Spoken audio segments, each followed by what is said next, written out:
Faruk Hasan, senior সহসভাপতি ও মুখপাত্র গণ অধিকার পরিষদ। আমার সাথে আছেন শাকিলুজ্জামান, গণ অধিকার পরিষদের উচ্চতর পরিষদের সদস্য। আজকে জাতীয় ঐক্যমত্য কমিশনের প্রথম ধাপের যে আলোচনা, এই আলোচনা অত্যন্ত উত্তপ্ত একটি পরিস্থিতির মধ্য দিয়ে গিয়েছে, সেটা ইতিমধ্যেই আপনারা অবগত।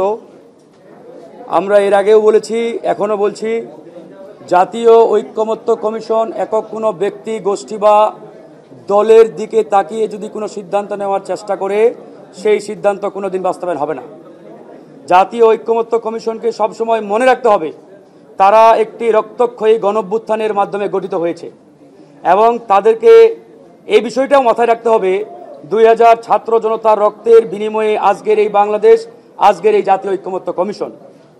আজকে আমরা আমাদের প্রথমার্ধের যে বৈঠক, এই বৈঠকের 4টি এজেন্ডা ছিল: পাবলিক সার্ভিস কমিশন, দুদক, ন্যায়পাল এবং মহা হিসাব নিরীক্ষক ও নিয়ন্ত্রক।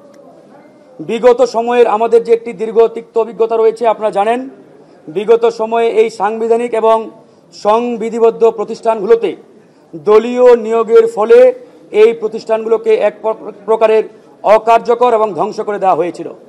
এই প্রতিষ্ঠানগুলোর মাধ্যমে আমরা বিগত সময়ে দেখেছি হারুন বিপ্লবের মতো কুখ্যাত অফিসাররা তৈরি হয়েছিল, যারা বিগত সময়ে জনগণের নিরাপত্তা দেওয়ার পরিবর্তে বিরোধী দল এবং ভিন্নমত দমনে তারা সর্বদাই সচেষ্ট ছিল এবং তারা কাজ করেছে।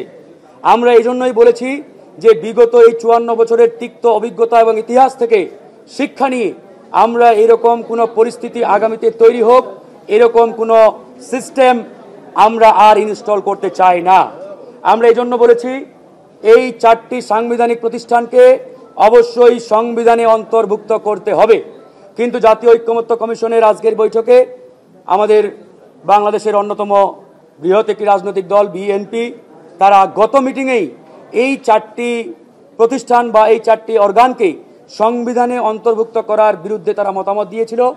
আমরা তাদের মতামতকে গণতন্ত্রের সৌন্দর্যের জায়গা থেকে আমরা স্বাগত জানিয়েছিলাম এবং আমরা এটাও বলেছি যে এখানে যে রাজনৈতিক দলগুলো রয়েছে, প্রত্যেকটি রাজনৈতিক দলের মতামত অত্যন্ত গুরুত্বপূর্ণ। কারো মতামতকে খাটো করে দেখা, ছোট করে দেখার কোনো সুযোগ নেই। আবার কোনো একটি বা দুটো দলের মতামতকে ওটাই চূড়ান্ত মতামত, এটা ভাববারও কোনো কারণ নেই। গণতন্ত্রের সৌন্দর্য হচ্ছে ভিন্নমত থাকবে, দ্বিমত থাকবে, আবার কেউ একমত পোষণ করবে। তো বিএনপি যেহেতু শুরুতেই এই 4টি পয়েন্টে তারা ভিন্নমত পোষণ করে ওয়াকআউট করেছিলেন, তারা আলোচনা বর্জন করেছিলেন, আমরা গণতন্ত্রের সৌন্দর্যের জায়গা থেকে তাদের এই ওয়াকআউট পজিশনকে স্বাগত জানিয়ে আমরা আহ্বান জানিয়েছিলাম যে বিএনপি বাংলাদেশের বৃহৎ একটি রাজনৈতিক দল, সুতরাং তাদের উচিত হবে আলোচনায় অংশগ্রহণ করে আমাদের এই হাউসকে কনভিন্স করা যে এই 4টি বিষয় তারা কেন সংবিধানে অন্তর্ভুক্ত করার বিপক্ষে বা বিরুদ্ধে, এবং তারা সরকারি নিয়মে বা আগে যেভাবে যে নিয়মে এই প্রতিষ্ঠানগুলোতে নিয়োগ হতেন তারা সেই নিয়মটি বহাল রাখতে চান। এই বিষয়ে যদি আমাদের এই হাউসকে বিএনপি কনভিন্স করতে পারে, আমরা কনভিন্স হব। আর যদি না করতে পারে, আমরা যদি বিএনপিকে কনভিন্স করতে পারি, তাহলে বিএনপির উচিত হবে আমাদের সকলের এই হাউসের সিদ্ধান্তটা অ্যাকসেপ্ট করে আমাদের একটি নতুন বাংলাদেশ বিনির্মাণের দিকে এগিয়ে যাওয়া। এই জায়গা থেকে আলোচনা চলমান রয়েছে, এখনো চূড়ান্ত সিদ্ধান্তে আমরা উপনীত হই নাই।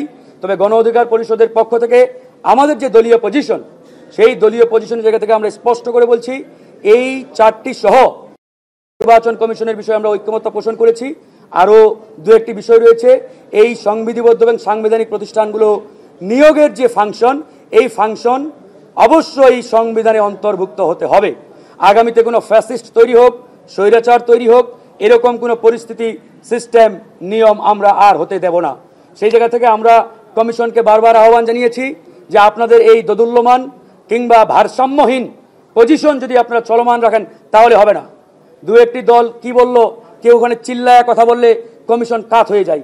আরে ভাই, একটা দল যদি চিল্লায় কথা বলে আর আপনি কমিশন যদি কাত হয়ে যান, তাহলে তো আপনার এই দায়িত্ব পালন করার কোনো প্রয়োজন নেই। বরং কার কথা সঠিক, কার কথা জনগণের কথা, কার মতামত জনগণের মতামত, এটাকে প্রাধান্য দিতে হবে।